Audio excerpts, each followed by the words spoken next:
नमस्ते दोस्तों, ये रील मैं मीडिया के बंधुओं के लिए बना रही हूँ क्योंकि मैंने कुछ प्रोटेस्टर्स को जो कि गटर छाप, अनैतिक, अश्लील बिहेवियर सड़क पर बच्चों के सामने, बुजुर्गों के सामने, महिलाओं के सामने डिस्प्ले कर रहे थे, उसको नॉर्मलाइज करने से मना किया है कि we do not accept this in this society. हम लोग नहीं चाहते कि हमारे घर के बच्चों को कोई जो है अपनी अश्लील हरकतों से जो है टाइम से पहले सेक्सुअलाइज कर दे। हमारे घर के बुजुर्गों के सामने जो है हमें शर्मिंदगी महसूस कर, हम नहीं इस तरह का बिहेवियर एक्सेप्ट करते हैं, उसको नॉर्मलाइज नहीं होने देंगे। तो मीडिया जो है मेरे खिलाफ गैंगअप कर रही है और ये नहीं बताएगी कि जैसे स्काई रूट जैसे स्टार्टअप की मैंने कितनी बड़ाई की, हमारे देश के जेनजी जो हमें इतनी ऊंचाइयों पे लेके जा रहे हैं, नीट के छात्रों को मैंने खुद स्वयं जो है कितनी बधाई दी। और ऐसे बच्चे जो कि अपने परिवार की जिम्मेदारियां उठा रहे हैं, हमारी टीम में भी ऐसे बच्चे हैं, हमारे घरों में रिश्तेदारी में भी जेनजी भाई बहन हैं जो कि हमारे बड़े काम संपन्न करते हैं, लेकिन कुछ चंद फॉलोअर्स के लिए और चंद कमेंट्स के लिए और कुछ लाइक्स के लिए ये मीडिया वाले इतने ज़्यादा बिक चुके हैं। और मैं देख रही हूँ कि कुछ फेमिनिस्ट जो हैं वो एंकर्स कह लीजिए या पूरे एक बुलेटिन कर रहे हैं और मुझे सिखा रहे हैं कि Kangana, why should these women have the burden of dignity और डिसिप्लिन। हम लोग मिलेनियल वुमेन पे इतना प्रेशर था to be dignified and to be disciplined, why do we have to give that burden to this generation. Excuse me, क्या आप अपनी बेटी को ऐसा सिखाएंगे?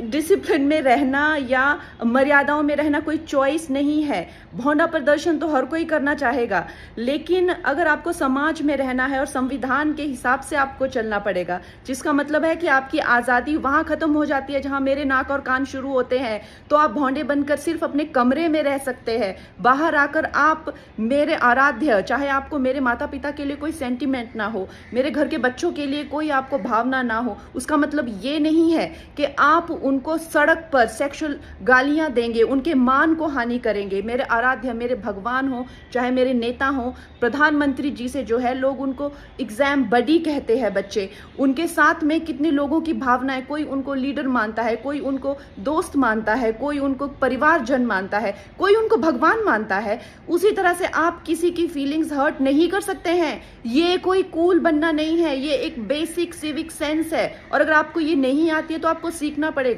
आप ये फेमिनाजी से प्रभावित मत होइए, अपनी जिंदगी बर्बाद मत करिए।